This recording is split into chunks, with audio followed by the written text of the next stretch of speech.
Hello sir. South का producer बोल रहा हूँ। साउथ का प्रोड्यूसर? यार पहचान में नहीं आ रहे तुम। पहचान में नहीं आ रहा? एक सेकंड सर, अभी पहचान में आया क्या?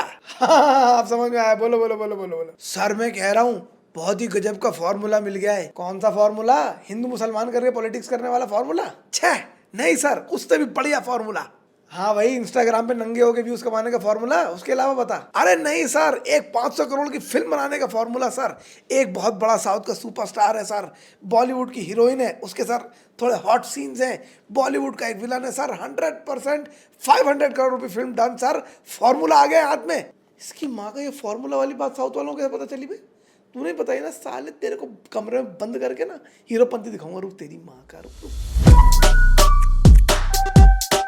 What's up ladies and gentleman, Devara theatres में रिलीज हुई और मैं एज यूजुअल बिना किसी कॉन्टेक्स्ट के, बिना कोई टीजर और ट्रेलर देख के पहुंच गया पिक्चर देखने के लिए। जाने से पहले मैंने सोचा कि एक बार जनता से पूछ लेते हैं जनता का क्या ओपिनियन है। तो मैंने अपने यूट्यूब चैनल पर एक कम्युनिटी पोस्ट डाली asking people are they excited for Devara. जनता कहती नो। भाई खाली नो कौन लिखता है यार? नो नॉट दैट मच लिख दो। खाली नो कितना रूट लग रहा है। ये महीने बॉलीवुड में सूखा पड़ चुका था और वो सूखा इतना सीवियर सूखा था कि पुराने पिक्चरों को री रिलीज करना पड़ रहा था। अबे मुझे खुद दाल रोटी चलाने के लिए ऐड के रिव्यूज करने पड़ रहे थे।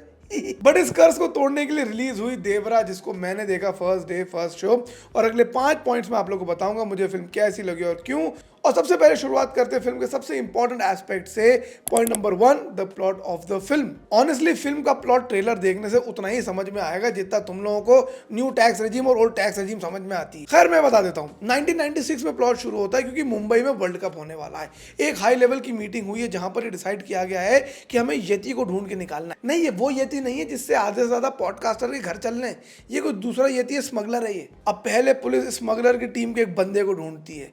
वो इसको स्मगलर की गर्लफ्रेंड के बारे में बताता है। पुलिस उस स्मगलर की गर्लफ्रेंड को ढूंढती है।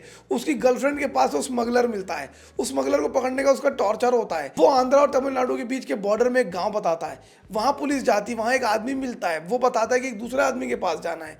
ये दूसरे गांव में उस आदमी से मिलते हैं। वो बताता है कि वो स्मगलर नहीं है, एक दूसरे स्मगलर के पास जाना है। ये सब कहानी शुरू होने से पहले की कहानी है। पिक्चर के पहले 20 मिनट में यही सब हो रहा है। मैंने कहा साली ये पिक्चर चल रही है कि किसी का कस्टमर कॉल का IVR नेटवर्क चल रहा है? 1 दबाएं, 2 दबाएं, 5 दबाएं, 6 दबाएं। मेरी बात कराओ लेडीज से, मैं बोलूँ कि मेरे पैसे कट गए।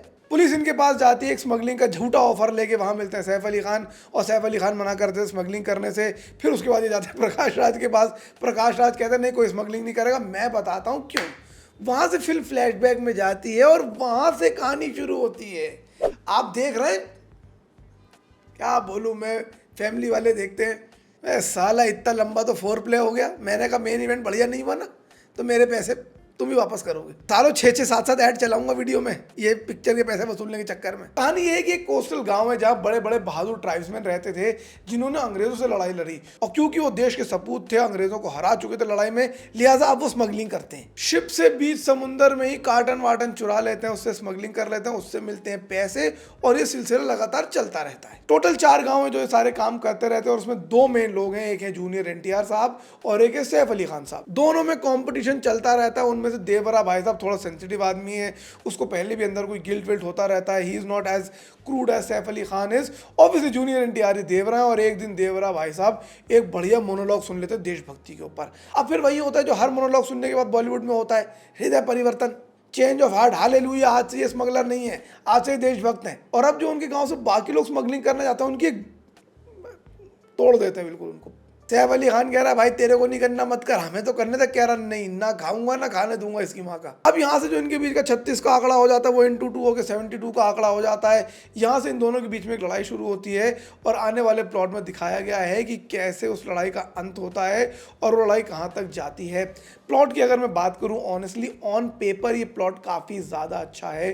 कोस्टल एरियाज हैं, स्मगलिंग के प्लॉट्स हैं, ट्राइब्स की बातें हैं, पॉलिटिक्स हैं, कॉम्पिटिशन है, एक अल्फा मेल बनने की चीज़ें। सो ऑन पेपर प्लॉट काफ़ी अच्छा है लेकिन प्लॉट सफ़र करता है एग्जीक्यूशन में। So overall for the plot okay thing. Point number 2, the performances of the film. Film के लीड रोल्स में है junior NTR and Saif Ali Khan. दोनों की ही एंट्री सीक्वेंस बहुत ही बढ़िया किए गए हैं। Junior NTR has done what he does best. खूब सारे उनकी फैन सर्विस है, स्लोमो शॉट्स हैं, लेकिन ओवरऑल उन्होंने काम बढ़िया करके दिखाया है। Saif Ali Khan I feel is such an underrated actor. वो हीरो बढ़िया बने ना बने, विलन बहुत बढ़िया बनते हैं। He has also done very very well. इसके अलावा फिल्म में जानवी कपूर, वो इंटरवल के बाद आती हैं। बाकी जो मेन हीरोज हैं पिक्चर के अंदर उनके एक्शन सीक्वेंसेस के साथ बढ़िया तरीके से इंट्रोडक्शन सीन होते हैं। जानवी कपूर का इंट्रोडक्शन सीन होता है नहाते हुए। अब साउथ की फिल्मों में फीमेल्स का कोई बहुत ज़्यादा रूल तो होता नहीं है, तो जो काम होता है वो जानवी कपूर ने बढ़िया करा है। प्रकाश राज साहब भी इस फिल्म के अंदर इससे बढ़िया काम तो ट्विटर पे करके दिखा देते हैं। यहाँ पे उनका कैरेक्टर ही बहुत छोटा बनाया हुआ था। आई होप सेकंड पार्ट में उनका कैरेक्टर बढ़िया बने।